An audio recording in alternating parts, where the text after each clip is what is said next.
Greetings, Mavericks and new viewers.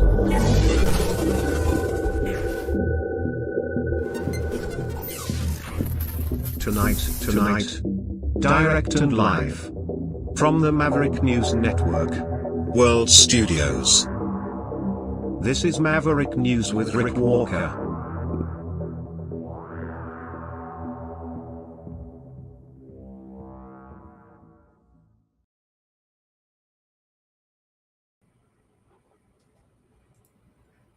Welcome back to the Maverick News Channel, everybody. Great to have you here. It's getting nasty out there. Politics, I've said many times, it's a blood sport.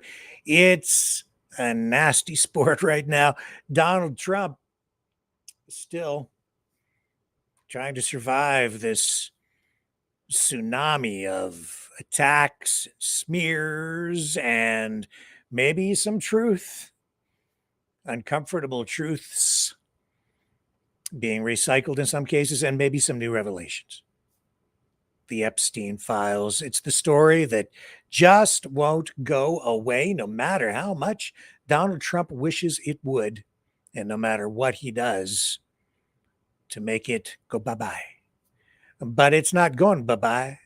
It's sticking around. And also today, Canada's premiers meeting in Ontario, talking about the economy, tariffs, and meeting with the Assembly of First Nations National Chief. We'll bring you some information on that. Plus, what else? We have, a whole bunch of stuff. Russia ramping up attacks, even as Trump issues this 50-day warning, or deadline, really. And the clock is ticking on that. It is now less than 50 days. Trump not showing any signs of respect for that. Maybe not even taking Donald Trump seriously. Or maybe it's something more than that. Plus, Freedom Convoy sentencing for Tamar Lich and Chris Barber, who I've rarely ever spoken about on this program. I don't know if I've even personally mentioned his name. I guess maybe I have, just very briefly from time to time. In any event,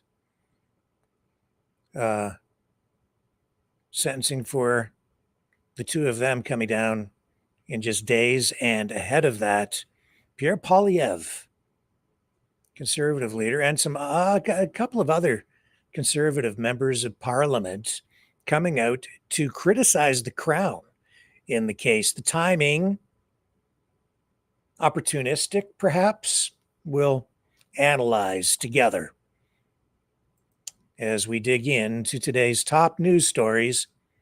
Stay with me. We have a lot to unpack and share.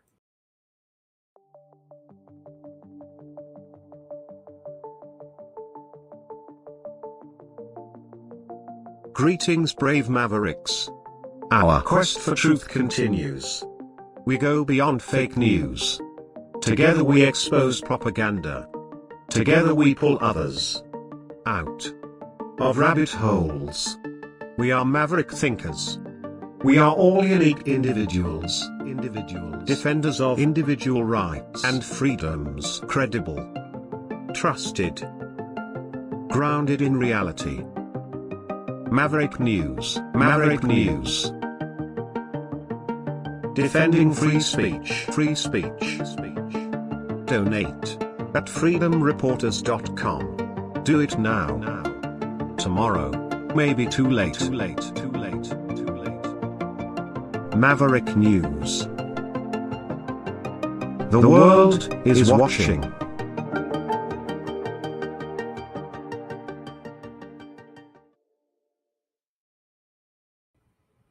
Okay, so where should we begin tonight? I guess at the beginning, as always, right? Well, there's just so much to talk about.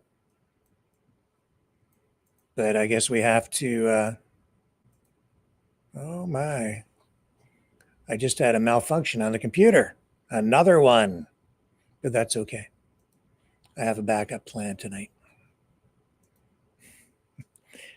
Let me do this. Okay, so Donald Trump dealing with the fallout, or the not so much fallout. How can I describe this? I called it a tsunami of attacks and allegations, smears, whatever, all related to the Epstein scandal.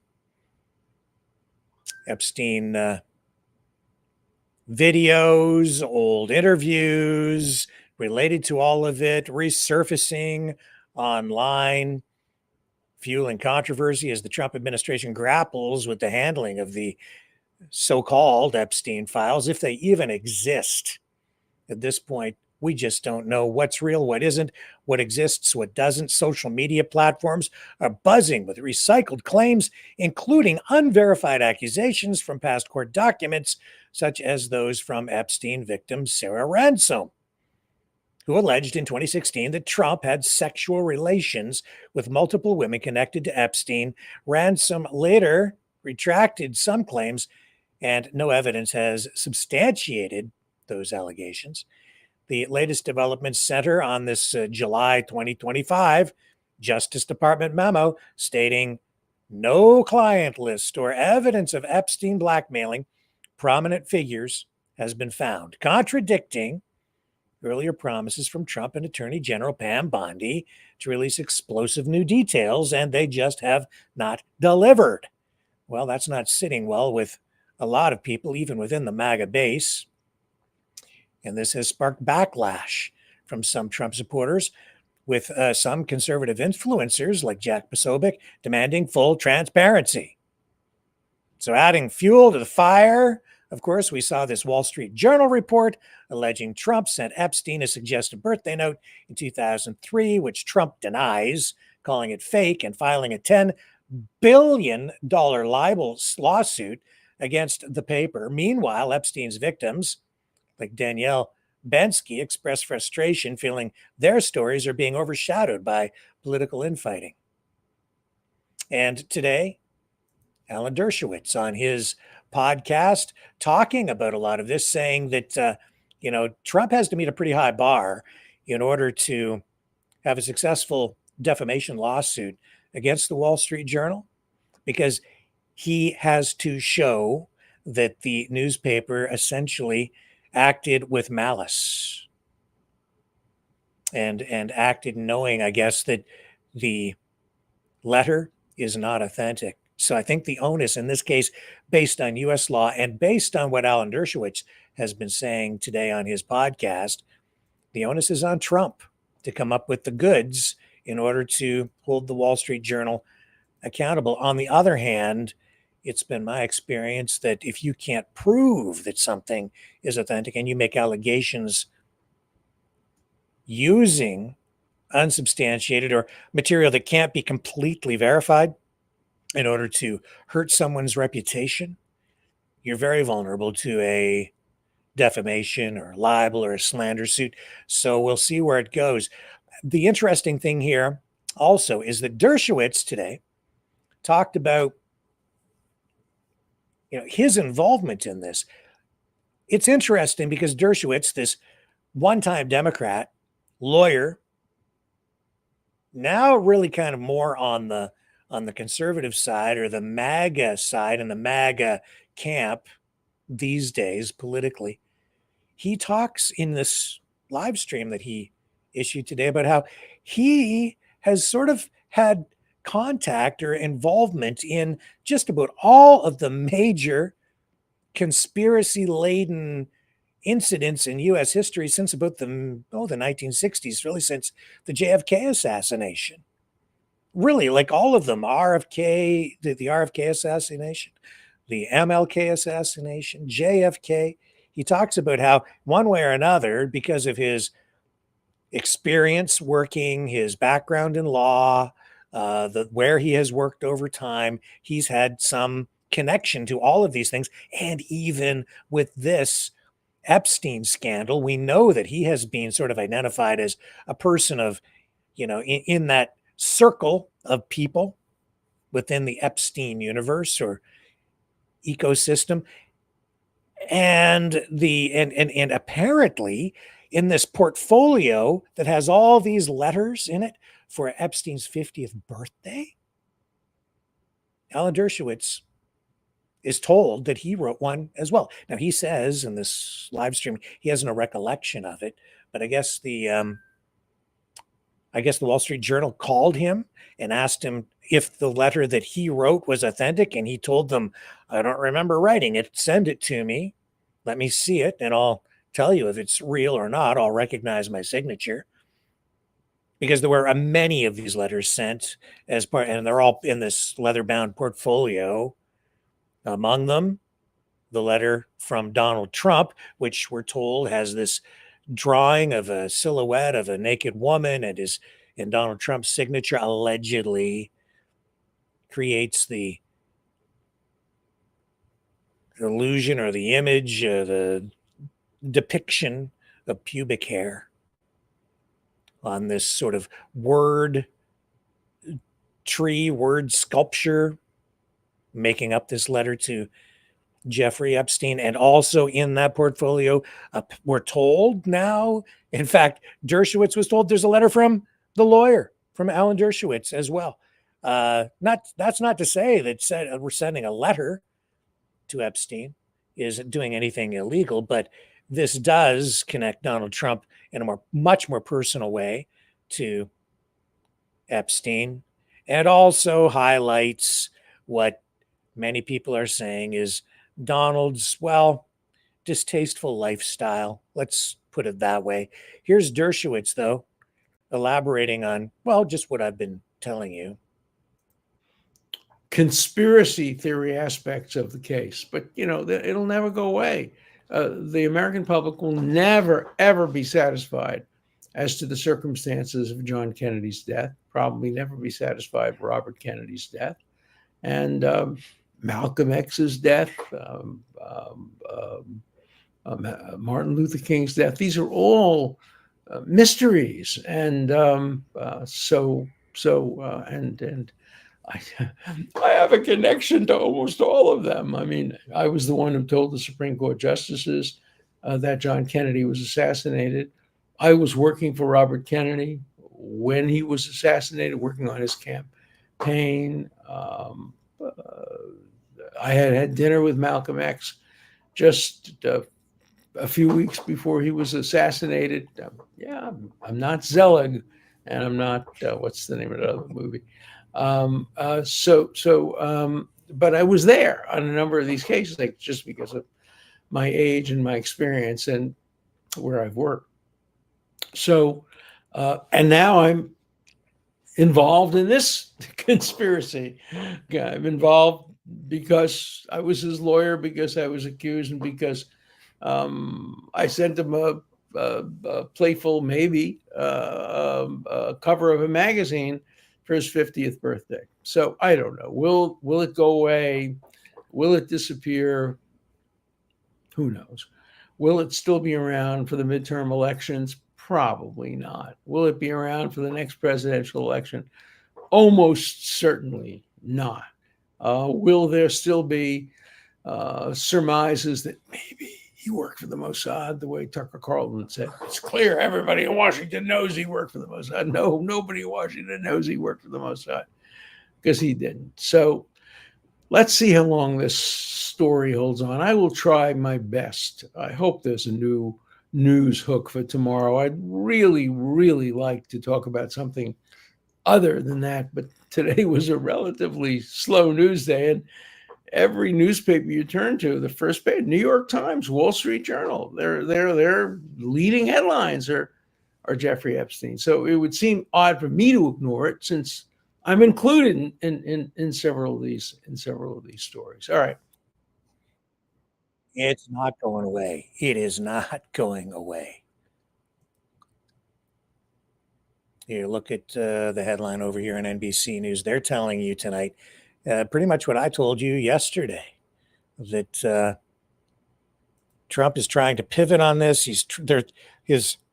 His administration throwing everything including a kitchen sink, I think, at this politically, in order to try to make it go away, get people to talk about other things.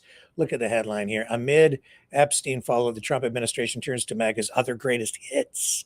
I told you about this last night. Facing backlash from MAGA supporters about the handling of files related to Jeffrey Epstein, President Donald Trump and his administration have released a flood of information on old grievances and issues popular with the base. Overnight, Trump used his Truth social media platform to attack Senator Adam Schiff, post a fake AI-generated video showing former President Barack Obama being arrested by the FBI, and share, and I've seen that, and share AI-generated mugshots of a variety of Democratic officials who have served as Republican boogeymen over the years. I've seen that post as well. No question. And I have to say that this is American-style politics at its worst, at its lowest, at its scuzziest, at its nastiest. And I wish they would keep it on that side of the border. And yet we seem to be getting more of that style of politics over here on the Canadian side. It says here Trump also weighed in on another MAGA favorite, the names of sports teams, which I highlighted yesterday, and threatened to try to block a deal to build a new football stadium in D.C. unless the Washington Commanders changed their name back to the Redskins. The team dropped that name in 2019 after years of criticism that it was racist.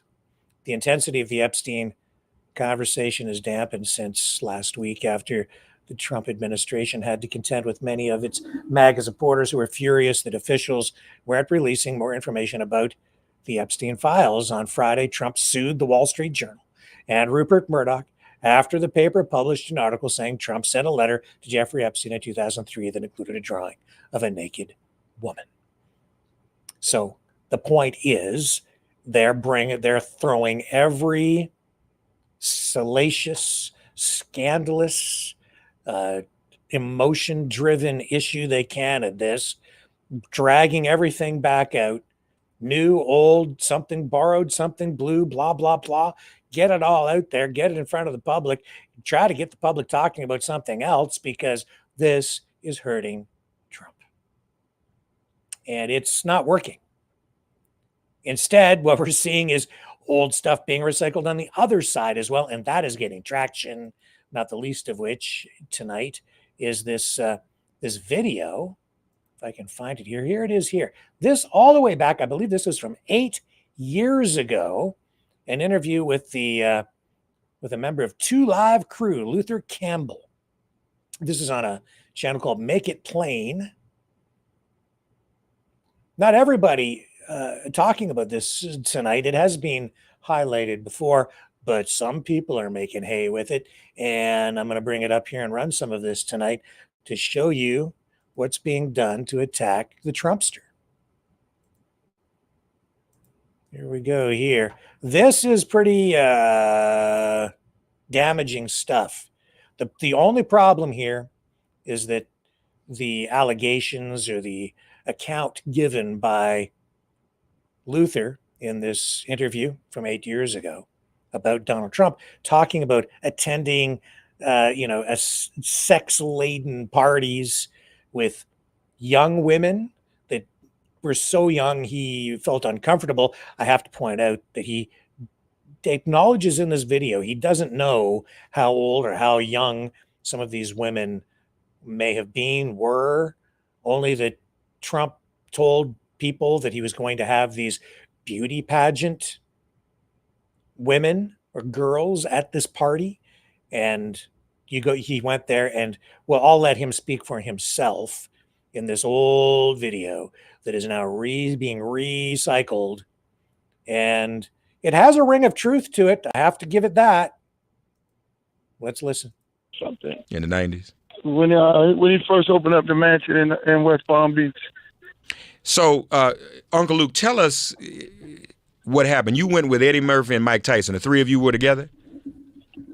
Yes. Uh-huh.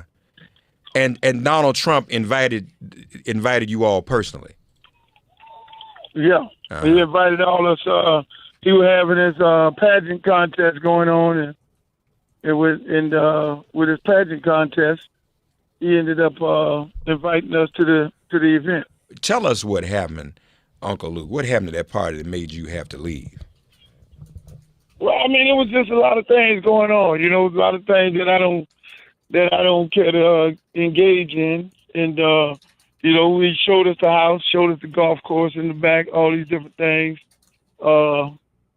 Said, man, great house, nice house. And I think I probably was there for every bit of maybe 45 minutes before I realized all these different things that was going on.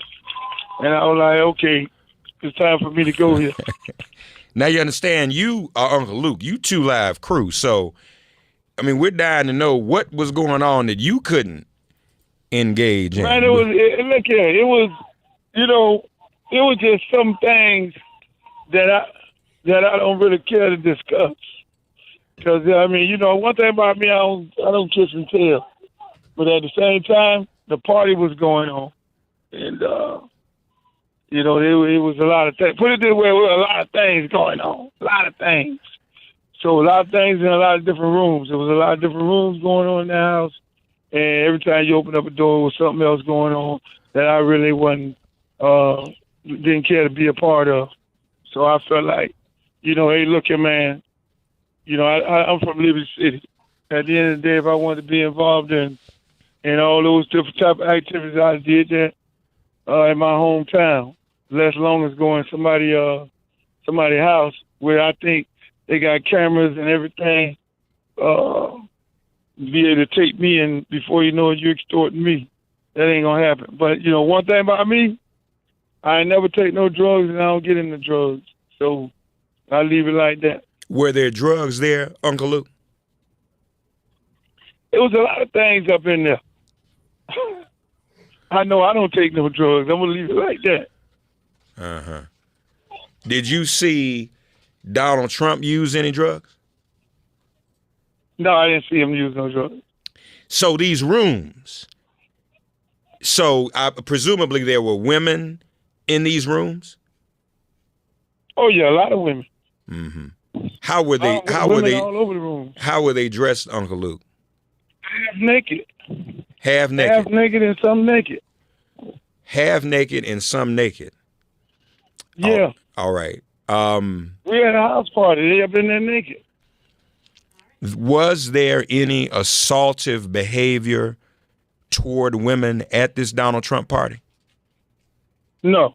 No assaultive behavior. Okay. No, all the women were enjoying themselves like they do. Mm-hmm, mm-hmm. But the thing, let me tell you, the thing is, when you're around, I've been around a lot of models and a lot of these pageant women, because that's what mostly it was. It was mostly pageant women. Uh-huh. And a lot of these women ain't of age.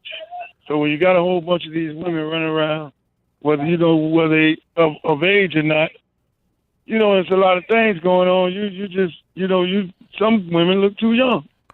Oh, so you keep it moving. I see. So it wasn't nobody beating no women, nobody taking advantage of no women. They were all enjoying themselves. That's what they were there for. But were they old enough to be enjoying themselves? I don't know. Was there sex? Of course there was. I guess that's a stupid question now to ask. Okay, so I think I got you now. You're saying that all this was going on and you weren't clear as to whether these were adults. I wasn't clear whether or not they were adults, and I wasn't clear whether or not, whether I wanted to be in that kind of environment where some of these other things that was going on in there. I ain't gonna too much elaborate about everything else that was going on outside of the sexual act. But well, my brother, we love for you too.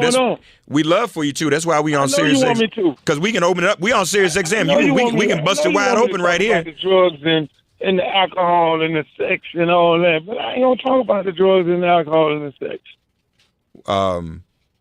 But now. Okay, we're gonna pause there. I'm gonna let you just digest a little bit of that and take a little break because maybe you need to take a deep breath. We'll come back and continue with more of that on the other side.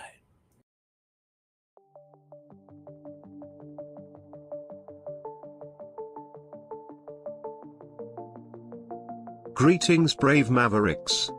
Our quest for truth continues. We go beyond fake news. Together we expose propaganda. Together we pull others out of rabbit holes. We are maverick thinkers.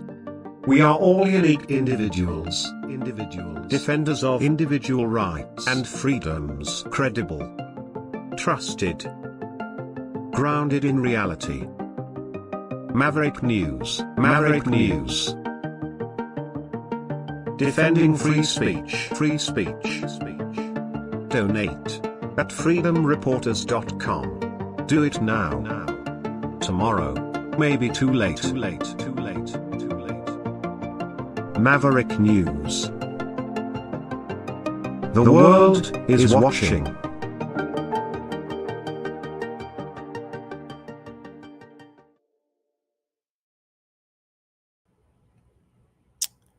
Yes. You go back in time and you think about Donald Trump and his lifestyle, who he's had connections with. Stormy Daniels. Who was the Playboy model? Oh my goodness. Karen McDougal. The interview with her. That didn't go so well for the mainstream media when they tried to sort of highlight the relationship that Trump had with Karen McDougal, the Playboy model. I think they were hoping in that interview that she would say really negative things, but it was pretty clear that I think she actually fell in love with him. But that didn't fly because he had Melania. Now, back to more of this embarrassing interview from 8 years ago with these allegations from Uncle Luke from Two Live Crew talking about saying he went to a party at a Trump residence and saw all kinds of, sexual activity and young women, some half naked, some fully naked. And he's not saying they were underage. He just said to him, they looked awful young. You did say that if you were on XM, you could talk about it. So that's why we're here, man. I mean, people, inquiring minds want to know. I said I could use the profanity and all that there. And talk about, naked people and all that. But then the drug part, I don't want to talk about that part of it. I talk about the sex and all that. All those. Okay, well, talk about tell us about the sex. Yeah, it was a lot of sex going on. Mm-hmm. Just wide out in the open. You know what I'm saying? Like you was just imagine the Eyes Wide Shut movie. That's what I felt like I was in. But it had some other elements and some other things in there. Then that's when I got to go. Okay. So it was just wide out open sex is what was happening. Was it of the orgy variety? Well, they were in different rooms. Mm-hmm. The man got so many rooms in that house. I ain't never seen that many rooms in a house in my life. But it was more by everybody in all these different rooms. And when you open up a door, it was something going on different in a different room. So you got in where you fit in at. If you feel like you want to go in that room, you go in that room right there. There was some things going on, some interesting things going in that room. It was just like a regular. Well, you say you keep what?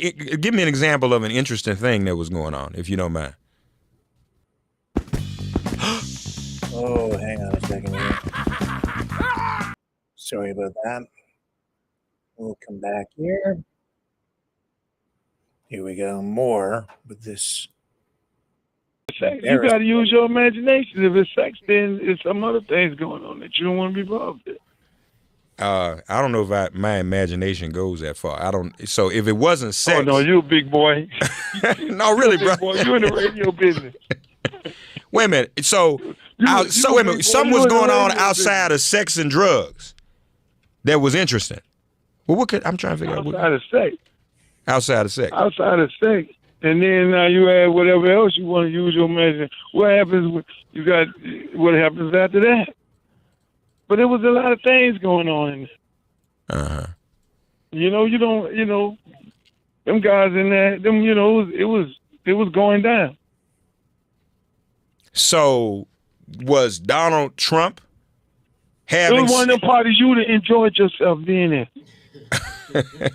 Well, I don't know, brother. See, I probably would have been like you. I would have rolled out, but I don't know if I would enjoy myself. But now, what about Donald Trump?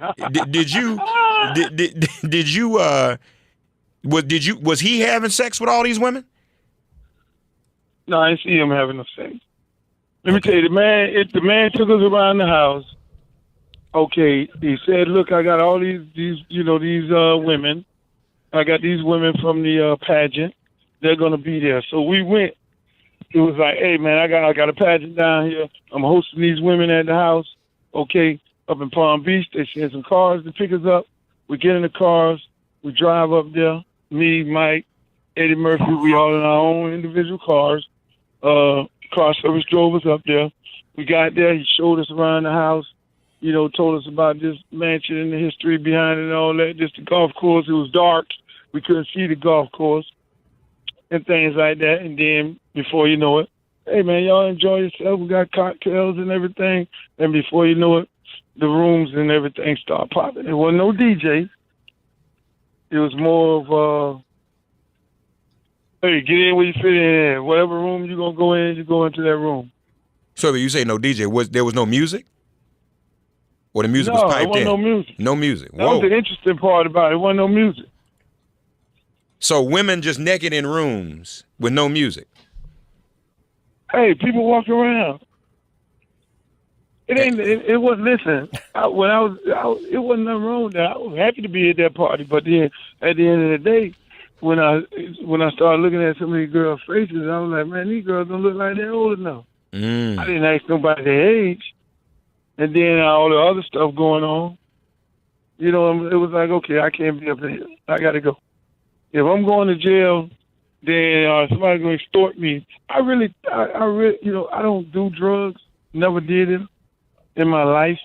I smoked marijuana 2 times, when I was in high school, and I didn't like the experience. As far as drugs, I may have sold drugs. I never liked the people who I sold them to when I was young, because I thought they were stupid for buying it.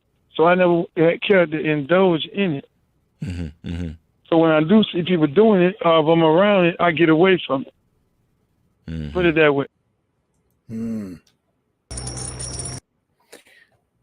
Embarrassing. Just this is the stuff that's coming out. It isn't, it's just not about Epstein. It's about the lifestyle of the rich, famous, and immoral. I shouldn't even be laughing. But I mean, it's just, it's like I said, it's getting nasty. If it wasn't already. And it continues. I mean, here's a CNN interview with Samantha Cohen, the daughter of Michael Cohen. Michael Cohen, the former Trump lawyer. Let's bring this up. Okay. Again, this is nasty stuff. Get the audio up. Dad's boss, Donald Trump, and what you thought of his job back. Your dad started working with Donald Trump when I think you were 11. Yes. And do you remember what you thought of your dad's boss, Donald Trump, and what you thought of his job back then? As I told Emily, we lived in a Trump-branded building. I remember seeing commercials for The Apprentice on TV, and I knew my dad was working for someone famous, but I think that's the extent of the realization at the time. So it was cool. I mean, I guess at that time, it was cool. Yeah, for sure. But at some point, I think well before your dad got ensnared in all of this, your impression changed. Yes. And what was that? What happened? There were a few instances that changed that impression, and they happened over the course of a few years as I got older and as I started to realize how Trump treated my father, one of which is in the book where my dad explains what happened at the golf course. Let me read that. Okay, sure. Because, I mean, I think that this one is illustrative Yes. of something. Basically, you were at President Trump's, well, he was just Donald Trump, his country club. And you were playing tennis and you came off the court. And here's how it was written in Vanity Fair. Somehow Trump's attention was diverted to another skirt walking off a tennis court. Quote, "Look at that piece of ass," Cohen recalls Trump saying as he whistled and pointed. Quote, "I would love some of that." It so happened that Trump was referring to Cohen's then 15-year-old daughter, Samantha. Do you remember that moment? Because it goes on to write that after that, you came over, he wanted you to give him a kiss, and he said, "When did you get such a great figure?" So, as I told Emily, the story is a little bit less clear to me. I'm sure many women can relate. You become desensitized to men making these kinds of comments to you, and you allow them to go over your head and you kind of tune out the noise. But what stood out to me in that moment was he said to my dad, "Well, there's no way that she got her looks from you. Thank God you married a beautiful woman." And I was desensitized to men making creepy comments about me, but I was not desensitized to someone blatantly insulting and degrading my father in front of me, someone who I looked up to and loved very much. And that was very upsetting to me.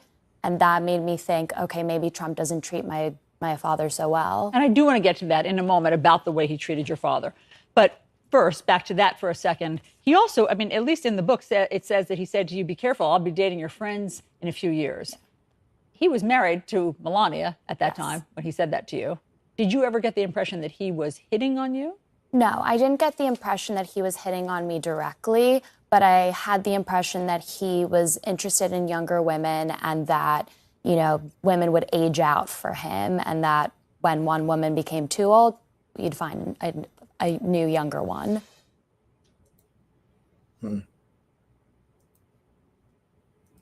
And I don't think the White House has responded to a request for comment on that so far. So the hits just keep on a-coming on both sides as the back and forth continues on this political hot potato, the Epstein files. So let's just move on, shall we? So today, Canada's premiers in Muskoka for a 3-day Council of the Federation meeting hosted by Ontario Premier Doug Ford. The focus is on economic strategies to counter what else? Trump tariffs, with discussions on strengthening interprovincial trade and fast-tracking major projects like pipelines and mining in Ontario's Ring of Fire region. Ford emphasized collaboration today, stating this is an opportunity to unleash the full potential of Canada's economy. So today, first day, featured critical talks with Indigenous leaders from the Assembly of First Nations, Métis National Council, and Native Women's Association of Canada. First Nations chiefs, including National Chief Cindy Woodhouse-Nepinak, expressed concerns that fast-tracked projects under the new Building Canada Act could sideline their rights, with some leaders walking out of recent meetings with Prime Minister Mark Carney. Now, Ford assured that no projects will move forward without First Nations approval. The tensions at the conference today remain high. Let me bring up, first of all, Doug Ford with his comments on this.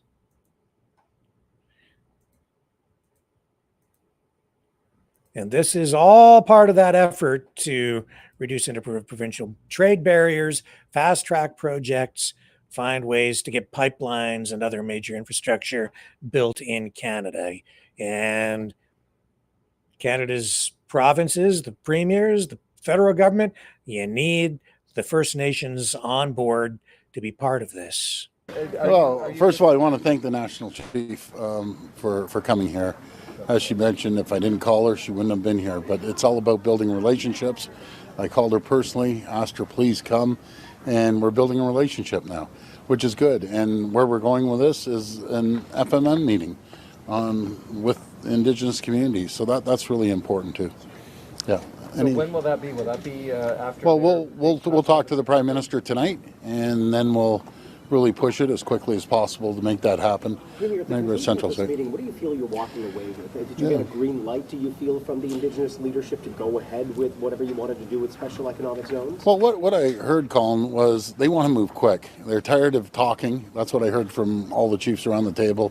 All we hear is talk, talk, talk. Let's start moving forward. Let's consult. Let's collaborate, because when we collaborate, everyone prospers. They want to make sure that their children and grandchildren have better lives than what they had, but they want consultation. I agree 100%. But their number one thing I heard is start moving. Stop talking, let's start moving, because this door is only open for so long that everyone seems to be working together, right from the municipalities to the provincial, federal, and First Nations communities, and we're going to work together and collaborate. Well, what does that mean, though? Because this September, you wanted to have by this fall some special economic zones identified and start, moving to whatever destination you want to move to. Did you get specific assurances for them that will be allowed? I think that's more of, if I can call it bilateral one-on-one with, that we have 133 First Nations communities, and everyone's a little different, but the ones that want to be progressive move quick, we'll move quick. Ones that want a little more consultation, that's fine too. We just want to work together, and everyone's going to prosper. Can you talk about the challenges that the National Chief is talking about when she says, like, opinion is split within the Indigenous community over whether they support these projects, whether they don't, whether they want to move forward, whether they don't? Like, what, as a government, what does the challenge present for you? Well, you can't move forward without their collaboration and their buy-in. If they don't want to buy in, then there are other areas within the I'm just speaking for Ontario, within the province, that we've heard over and over again. I want to be part of the economic zone. I want to make sure we partner. We want to see prosperity. We want to get energy. We want to take advantage of the $3 billion of the equity that we've put forward for them to draw on. $70 million of training and $10 million of scholarships, which is my favorite, the $10 million of scholarships. So that's what they want. Are you essentially saying, like, we'll work with the First Nations that want to work with us? Yeah, well, for the most part. I can't do something if they don't want to do it, but there's enough people out there, enough First Nations communities that are saying, let's go. But what I heard, let's move quick, and I agree with them. We sit around and we can chat, we'll be sitting there chatting for another 2 years. They don't want that. They want to move. They want to target one specific project within their community, and they want to move on it. They want to be partners with us. Last question. If your initial timeline, in the case of a First Nation one specific project, and your province, Ontario, wished to realize another project, which project the federal government you think will pick? Your project? Well, you're gonna have to ask the Prime Minister. As far as I'm concerned, nothing moves forward. And I said this even during my election, without the green light from the First Nations communities. But I'm glad to hear that they want to move quick, because they want prosperity. They're smart, hardworking people. They want prosperity. They want to be self-reliant. They want to see opportunities. So that's what we're going to do. But last question. Building pipelines to the West Coast this morning. Yes. Was there any conversation with Premier Eby about that? Because he's not on board with that. Yeah, no, that never came up. Well, there's going to be a great conversation around the dinner table tonight, and everyone kind of lets their hair down, and that's one great thing about all the premiers. They're all political different stripes, but we just tell each other what's on our heart and what's on our mind. And what's good for BC may not be good for Nova Scotia or Ontario. So everyone has their needs, and we try to facilitate it as a group of premiers. So it's a really good relationship, and everything, the world revolves. I feel like I'm preaching to the choir here. It's all about relationships in business, personal, in politics. It's about relationships. So how does that change your timeline? If your original timeline was September, but now you're now open to more consultation, what timeline are you now looking at? But that's funny you say that, because I said to the whole group around the table, we have to set time frames, because without time frames in government and business and anything, you don't accomplish it. So the ones that want to hit that quick target, be it September as you're saying, that will be it. But the other ones have to put a time frame on it. It doesn't matter if it's 6 months or a year or whatever. Let's put a time frame and we target that time frame. But we'll have an opportunity to chat more, and we'll have a good conversation tonight. And I'm always open to having. Yeah. Yeah, I don't even know what they're grilling something. I'm not too sure what they're. Okay, enough of that. I don't need to know what you're eating. What we need is progress on cooperation and deals and infrastructure so we can get this country on track. Let's listen to what the national chief had to say in response to all this. We have consensus that we should have a first minister's meeting. Do you consider this progress? Absolutely, I consider this progress. I'm glad that the premiers had agreed that we do have to have tough discussions with each other. They're not always going to be easy, but it's so important that we work together and sit at the same tables equally. Do you feel pressure from the premiers? So all of the projects that are on the table, so they go faster. Do you feel that pressure? I think that well, first of all, I don't know what projects. I mean, I'm sure there's many. I haven't been involved with one in the past week or anything that I'm able to comment on. For sure, I think that we're all united against, Trump's illegal tariffs. That's one thing that's very clear on that table, and that's a uniting thing for this country. And I think all of Canada is united when it comes to that, First Nations included. We've always stood up for this country in every World War, World War I, World War II, dating back. First Nations have enlisted more than any other group of people in this country to protect this country so that all of us can live a free and good life. And again, we stand up against these illegal tariffs that are pushed upon this country by President Trump, and we stand with the premiers of this country in trying to find that path forward, as well as with the federal government to try and find the best path forward. But they have to make sure, though, that there's space for First Nations people at these tables. We cannot be left, as an afterthought anymore. Has legislation like Bill C5 and Bill 5 made those conversations more difficult? I think there's always conversations that are difficult, whether it's these bills or other bills. And I think that one thing is for sure, rushing bills through is not the way to go. I've said that time and time again to the media, that we need to respect each other in this country, and that means making sure that we do things properly and thoroughly, especially all of us here. We're all trying to make a better country. We want to make sure when we leave laws that they're good for everybody in this country, and that our grandchildren and great-grandchildren don't have to unravel things that that maybe hurt all of us as a collective. So I think it's always better when we do bills together, and certainly rushing bills through is not a good way to start. But both bills have now been passed, so what options are left open? What do you want to explore at this point? Look, I think there's First Nations met with the Prime Minister last week, and I'm sorry the media wasn't in the room, but for sure there was lots of differing views and differing paths forward. I know that there's different projects all over the country that First Nations want to see move forward. Others are not sure yet, and there's still First Nations out there that are, wondering how to proceed with this bill. So there's lots of opinions coming in. I do ask that you all attend on September 3, 4, and 5 and hear from our chiefs directly on the impacts of this bill, their thoughts on moving forward. By then, hopefully we have we as the Assembly of First Nations, we bring our chiefs in Assembly together, and then they provide that roadmap going forward. So I invite you to come and listen to our leadership and hear our decision, our discussions on moving ahead. Do you think there is a room for economic partnership, though? I mean, we've heard a lot of opposition from some Indigenous groups on these two bills. I'm not hearing that as much today from you. You seem to be striking more of a positive tone about this meeting. So do you think First Nations, or the ones that you represent, are willing to move forward now with the governments in these nation-building projects? I think that the views are still very split. As the National Chief, as you can imagine, it's tough to say one way or the other. We do have, I'm sure, many different resolutions coming forward, September 3, 4, and 5, when our chiefs gather together. And until that time, I can't comment one way or another, whether we, whether we're one way or another, because there's just lots of legal opinions coming up, First Nations talking to their people within their communities, and they should be given that time. And they should have been given that time before the passing of that bill. I absolutely agree with that. I know I've heard from premiers here that also said they weren't consulted. And, I feel for all Canadians, because I think that we shouldn't do that to each other. We should be respectful towards each other, give each other, whether they're environmentalists, whether you support one particular bill over another.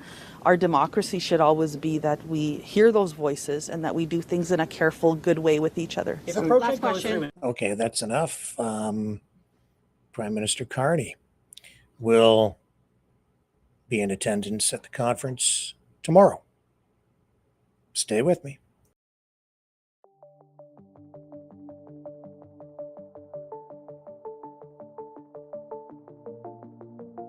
Greetings, brave Mavericks. Our quest for truth continues. We go beyond fake news. Together we expose propaganda. Together we pull others out of rabbit holes. We are maverick thinkers. We are all unique individuals, defenders of individual rights and freedoms, credible, trusted, grounded in reality. Maverick News, Maverick News. Defending free speech, Donate at freedomreporters.com. Do it now. Tomorrow may be too late. Maverick News. The world is watching.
Maverick News.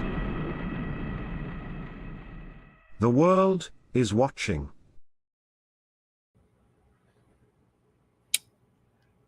Conservative leader Pierre Poilievre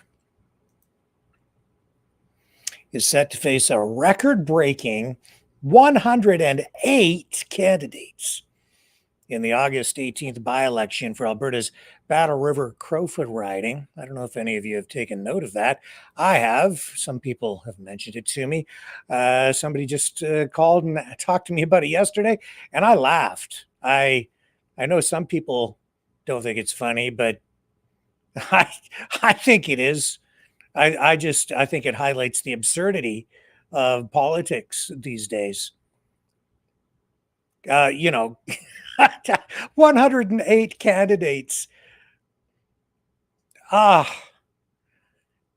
I said, it's getting nasty out there.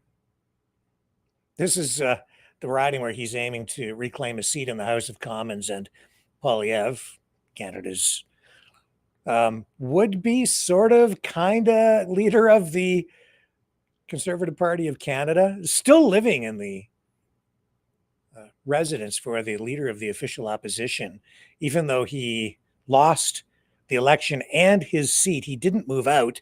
The idea here is that he's likely to win the by-election and then regain a seat and then resume leadership of the party when that happens. But yeah, everybody was upset when Carney became prime minister, or, well, the leader of the party. He wasn't even elected, la, la, la, la, la. Well, here, this guy isn't elected, and he's still living in the the residence for the official opposition. Oh my God. Anyway, he lost his longtime area riding of Carleton to Liberal Bruce Fanjoy back in April. And then as a result of that, MP Damien Carrick stepped aside, and conservatives are saying that's a selfless move. Indeed. This lets Poilievre run in that conservative stronghold. Carrick won that riding with 82% of the vote back in April. Will Poilievre do as well with 108 people running against him? This is an unprecedented number of candidates, mostly independents, tied to the longest ballot committee is a protest against Canada's first past the post system, pushing for electoral reform. Poilievre has called this whole thing a scam and proposed tougher nomination rules like requiring 1,000 signatures. Critics, including independent candidate Bonnie Critchley, argue voters feel used by Poilievre's move to Alberta, predicting a tighter race than expected. See, I mean, this is a guy, like, he's from Alberta, but he's been serving as a member of parliament and living in Ottawa. Now he loses, and well, they parachute him into this riding in Alberta, a riding that is supposed to be a conservative safe zone, but I'm not so sure now. We'll see. Also, interestingly, tonight, Poilievre and a couple of other conservative members of parliament slamming Crown prosecutors for seeking 7- and 8-year prison sentences for Freedom Convoy organizers Tamara Litch and Chris Barber, who have been convicted of mischief, that also happening back in April, for their roles in the 2022 Ottawa protest against COVID-19 mandates. So Poilievre on Twitter today called the sentences unjust, saying, while violent offenders are released hours after charges and anti-Semitic rioters face no consequences, the Crown wants 7 years for mischief. How is this justice? Let's see if we can find his post. Pretty interesting.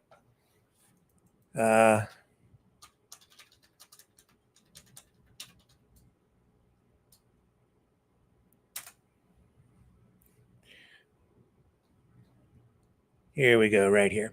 I've got it. It's interesting to see the timing on this. I have different thoughts than I think just about everybody else on this. Let's get this straight, he says. While rampant violent offenders are released hours after their most recent charges and anti-Semitic rioters vandalize businesses, terrorize daycares, and block traffic without consequences, the Crown wants 7 years prison time for the charge of mischief for Litch and Barber. How is this justice?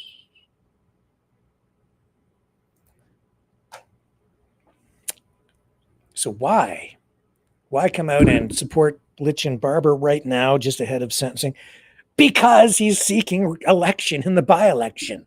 He needs to shore up support. He's looking for an issue. This is one of the things that can resonate out there. It doesn't really surprise me at all. I think this confuses most people, but not if it shouldn't confuse you if you've been watching this channel for, say, the past year. You can start to connect dots, figure things out. And especially within the last 6 months, where we've pointed out that, in some ways, Pierre Poilievre owes having the leadership of the Conservative Party to the Freedom Convoy.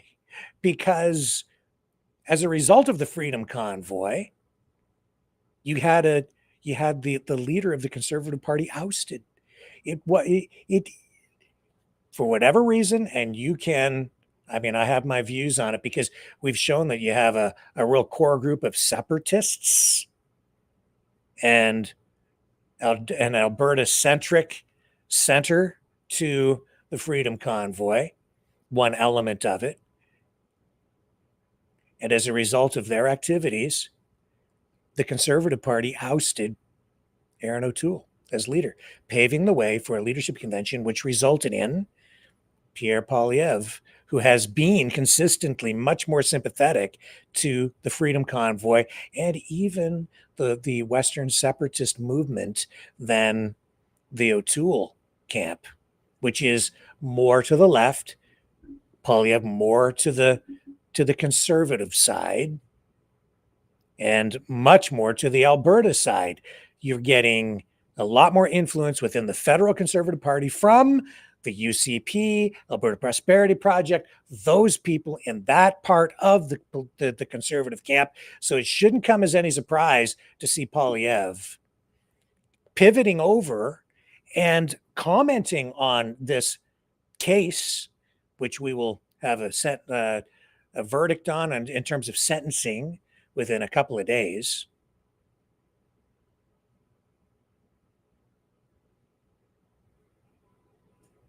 And he needs this. And the other reason is not only does he kind of owe these guys, because they're partly responsible for helping him gain within the party, the leadership of the party, but also with this by-election coming up. See, he can say these things right now and put his support behind the Freedom Convoy without suffering the same kinds of political consequences on a negative side that he would if he were to do this as he was while he was running in the federal election nationally and as a leader of the party. But right now, all he has to do is win that election, that by-election in Alberta, and appeal only to the voters in that riding in Alberta. And he knows that the mood out there, the ideology is much more conservative than it is nationally. And it's much more sympathetic to Alberta issues and the separatist movement. So throw your support there, make an issue out of that issue, and use that to help bolster your support and your profile within that by-election. Right now, it's not as consequential for him to say these things, make these, to come out and support the Freedom Convoy, risking some backlash from the more liberal side of things, even the more progressive or liberal side of the Conservative Party. So, and by the time the next federal election comes around, if he's successful and gains a seat in this by-election, it won't hurt him by the time it comes around to the next federal election, because people will have forgotten. So he gets the positive, much more positive kickback out of this than negative. So it's a tactical move, in my opinion, my analysis, if you will. You may see things differently, and you are welcome to comment in the chat. And I know that you will anyway, and that is just fine. So what else do we have tonight? Well, we know that Russia has intensified its attacks on Ukraine since U.S. President Donald Trump issued that 50-day deadline back on July 14th for Moscow to reach a peace deal or face 100% tariffs. Just overnight, strikes on Kyiv killed one person, with Russia launching a record 728 drones and missiles on July 9th, followed by 400 drones last night alone, targeting cities like Kharkiv and Odessa. Ukraine's Air Force says it downed most, but debris injured 15, including a child. Ukrainian leaders, including President Zelensky, warn Russia is exploiting the deadline to push its summer offensive, aiming to seize more territory in Donetsk before September 2nd. Kremlin officials like Dmitry Medvedev dismissed Trump's theatrical ultimatum, as he called it, signaling no pause in hostilities. Trump, appearing to grow more frustrated with Putin, is sending Patriot missile systems via NATO, but of course Kyiv's mayor questions the delay, saying more people could die in 50 days, and that's quite true. Why 50 days? Why not 30? Why not a week? Why not just lay it on the line right now if you're really that frustrated? And this gives Russia most of the warm weather fighting season in order to ramp up these offensives. And of course, the weapons that Trump has approved to be sent to Ukraine, the U.S. not paying for now. It's all about the Benjamins. Profit at this point.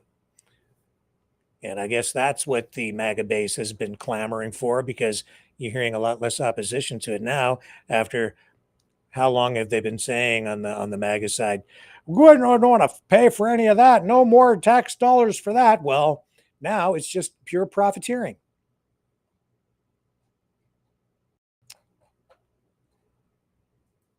And that's the truth. Okay, let me tell you, I have to take a very short break. Come back on the other side.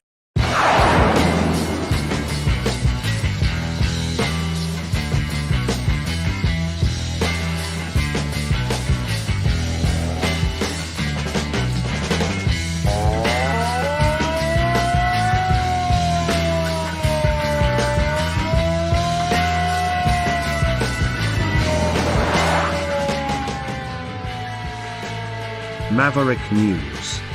Fighting for freedom. Also tonight, for all you big pharma fans, British pharmaceutical giant AstraZeneca has announced a massive $50 billion investment in the United States by 2030. It's aimed at boosting drug manufacturing and research. The cornerstone is a new multi-billion-dollar facility in Virginia, the company's largest single manufacturing investment, set to produce weight loss drugs like oral GLP-1 and cholesterol treatments. The CEO of the company was speaking in Washington and says the move reflects confidence in America's innovation and supports patients globally. So the investment could create tens of thousands of jobs, and it comes as Trump threatens these 100% tariffs on pharmaceutical imports, though he has signaled a 1 to 18-month grace period. There's a tariff on you, and a tariff on you, and a tariff on you, and 100% to you. AstraZeneca's pledge follows a $3.5 billion U.S. investment announced back in November and matches rival Roche's commitment. So keep an eye on that too. I know you're all really happy about it. What else do we have here tonight in my notes?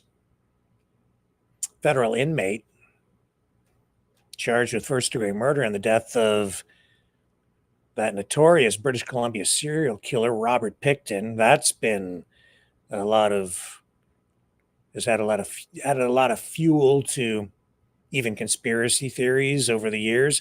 Martin Charest, 52, was charged on July 3rd for allegedly attacking Pickton at Quebec's Port Cartier maximum security prison on May 19th of last year.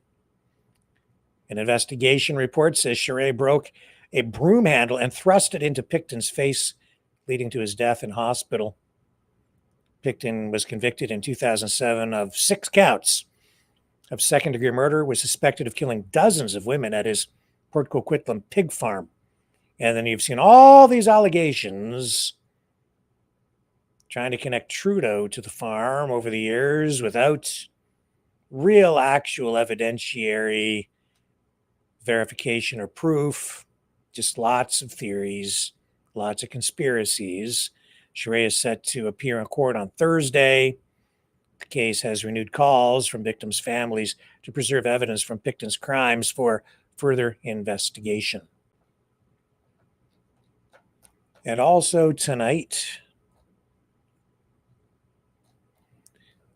from The Cosby Show,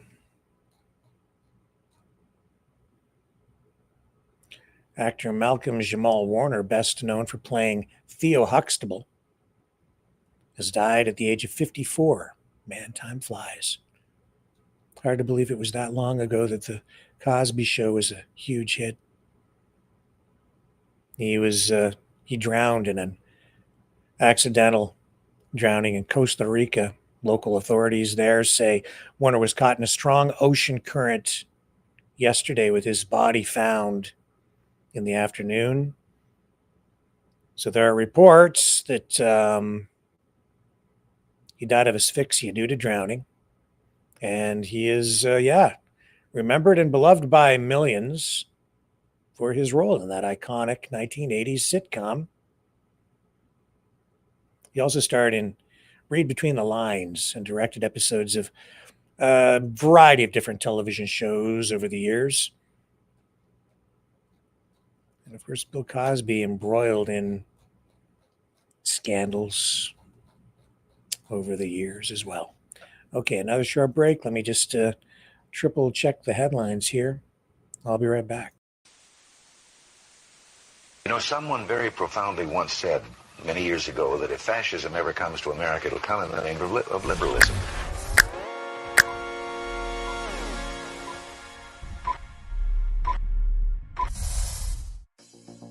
Well, I think it's time we ask ourselves if we still know the freedoms that were intended for us by the Founding Fathers. If we lose freedom here, there's no place to escape to. This is the last stand on Earth. The entire world is watching. Every dictator, every crazy dictator in the world is watching.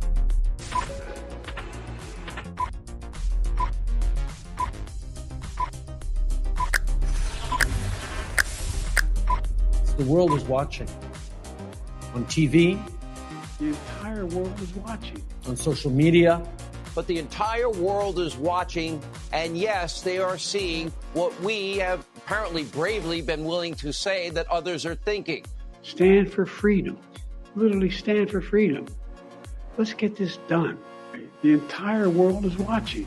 We're at war with the most dangerous enemy that has ever faced mankind in his long climb from the swamp to the stars. Maverick News. Maverick News. Maverick News. Let me have more control of my own destiny. The world is watching.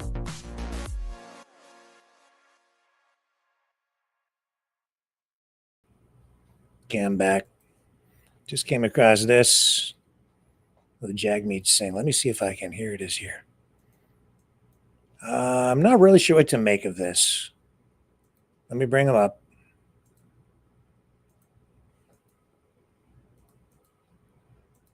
Of course, Jagmeet Singh also lost his seat in the last federal Canadian election. And this is, we don't usually see Jagmeet looking quite like this. But there he is, looking a little more casual, I guess would be the way to describe this. Anyway, here's a greeting from Jagmeet Singh, former leader of the New Democratic Party in Canada. Hey, what's up, everybody? Get ready with me. Summer edition. About to go for a walk. I'm going to wrap up my head and also share with you some ideas. Ever since the last election, something's been happening. People have been coming up to me and saying thank you for your service. Folks have been biking by and yelling it out. Folks have been shouting it out from their cars. People have been coming right up to me and saying it. People have DM'd me. And first of all, thank you. It's really sweet of you to say that. But it also got me thinking about service and leadership and how I feel about that. So let me share with you my thoughts on it. When I was a kid, if I ever went to an organization or group that was Sikh-led, and you asked who the leader was, they would point out a brother or sister. And if you went up to them and chatted with them and said, oh, I hear you're the leader, they would say, no, no, no. They never wanted to be referred to as a leader. They say, oh, no, I'm just a Sevadar. And what Sevadar means is one who serves. And so they were reluctant to be referred to as a leader because they didn't want to be thought of as a person that was bossing folks around or at the top or calling the shots. But instead, they wanted to know that what they were doing was just service. They were just serving their community, serving people. And that's what I grew up believing leadership was. Leadership was, to me, service. And so when folks say to me, thank you for your service, it's probably the nicest thing you could say, because that's exactly what I believed, and I continue to believe that leadership is. It's the ability or the honor to serve. So thanks for saying that. And it also means that I couldn't have served in the first place. I wouldn't have had the honor of serving, but for people who supported me. So thank you to everybody. Thank you to everybody who supported me. Thanks to everybody who donated, voted, who believed in our vision. Thank you to all of you. We couldn't have done the work we did without you. So big thank you to all of you. And I guess this is a good time to chat a little bit about what I'm up to now. I've been spending a lot of time with the family, thinking about what the next role is for me. But I want you to know, no matter what I do, I will always continue to push for better ways for us to take care of each other. I always want to fight for you. I want you to know that I believe in my core, and I always will believe, that we are all one, and that we are better off when we take care of each other. All of us are better off when we lift each other up. So I'm going to continue to find ways to talk about that and to continue to promote that if we want to build a fairer world, a better world, it's going to be a world where we imagine that we're all one, and a world where we find better ways and more ways to take care of each other. Well, appreciate you all. Thanks so much. Thanks for all the love and support. Right back at you. And I guess we're going to go for a walk now. All right, take care. Well, the NDP kind of diminished since that federal election. Certainly, they don't have the kind of voice they had when Trudeau was in power. They certainly are not the tail wagging the dog anymore because they lost ground in the election as well. Charlie Angus seems to have become the de facto leader, even though says he doesn't want to be the leader. A leadership convention still ahead for the NDP in Canada. I think they lost official party status in the last federal election, so they have a lot of recovering to do. And, I think that party has, over the years, lost touch with its base, which traditionally was labor, workers, working class people. It became the party really of pro-immigration and focused heavily on that and those issues.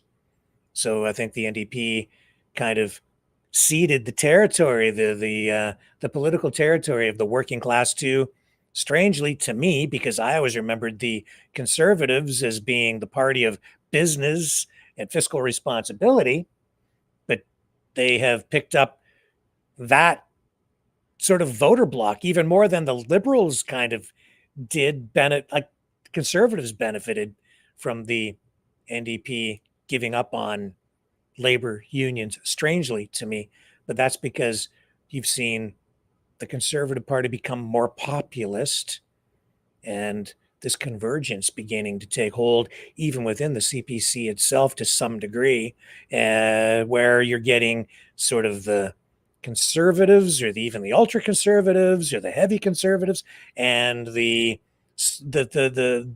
more extreme elements of the socialist left and even the labor unions coming more together to form a bit more of a populist movement within the Conservative Party itself, and even within the PPC, ceding that pro-worker labor support. And the NDP paid a big price in the last federal election. So, and they've acknowledged that as well. We'll see where they end up after their leadership convention and who ends up taking the helm and maybe providing new direction for a party that seems to have lost its way by losing touch with the people. Well, folks, that gets us very close to the end of tonight's broadcast. Just a reminder that we will be looking for cast members in the upcoming Maverick production of War of the Worlds. I think it's going to be a lot of fun. You guys get to participate in it if you would like to. So drop me an email, message me, call me, whatever. Let me know if you're interested in participating in that. I will provide instructions, and I'm working on some scripting still, getting all of that kind of finalized. And I think it's going to be a lot of fun. And there will be some preparatory broadcasts in advance of all that as well. So it's a major project, and I think we can learn a little something along the way while we go through that exercise. So with that being said, I appreciate you guys hanging out here tonight. Appreciate the support as always. If you're inclined to support the channel, you can do that by giving us the big old thumbs up, liking, sharing, subscribing, and of course, you can always donate at freedomreporters.com or through the Rumble rants over on the main Rumble channel. I appreciate that very much.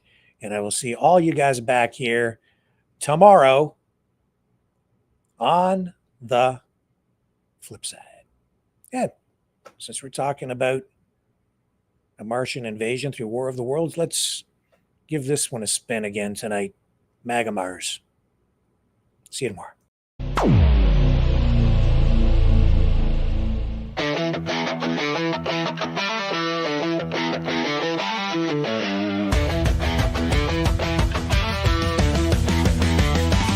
He's got a plan. It's bold and grand, taking over land, sea and sand. Canada's ours. Greenland's in the mix. The Panama Canal's just another fix. But Mars, oh Mars, you pesky red sphere, your spying drones are making it clear. It's a threat to Earth, a cosmic sin. But don't worry, folks, he'll make Mars great again. MAGA Mars, you're the 53rd state. Under Trump, your future is great. With Elon Musk and the Space Force too, we're slapping tariffs on your Martian crew. Make Mars great, yeah, make Mars ours. Wave that flag on the red rock stars.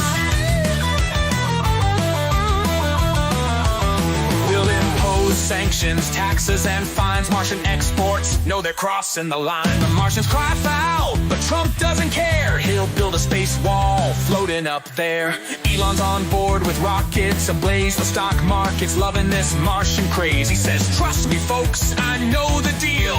Martian gold is ours, this plan is real. MAGA Mars, you're the 53rd state. Under Trump, your future is great. With Elon Musk and the Space Force too, we're slapping tariffs on your Martian crew. Make Mars great, yeah, make Mars ours. Wave that flag on the red rock stars.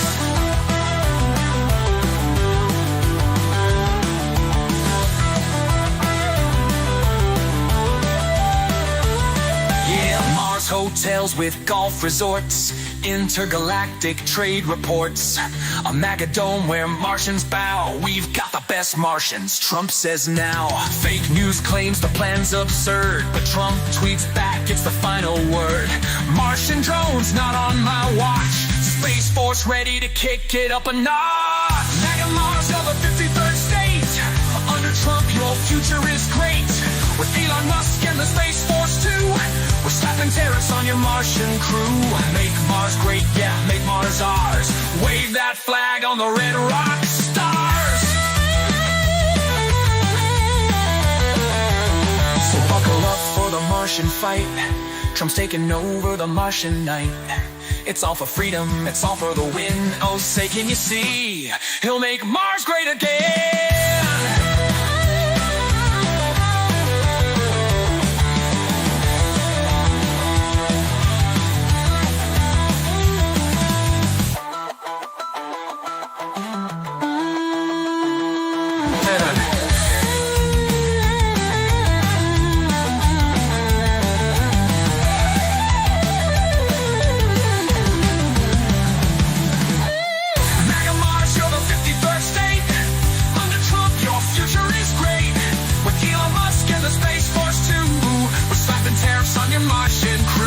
Make Mars great, yeah, make Mars ours. Wave that flag on the red rock stars.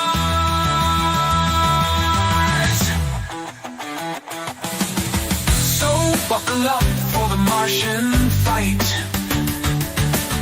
Trump's taking over the Martian night. It's all for freedom, it's all for the win. Oh, say, can you see, he'll make Mars great again.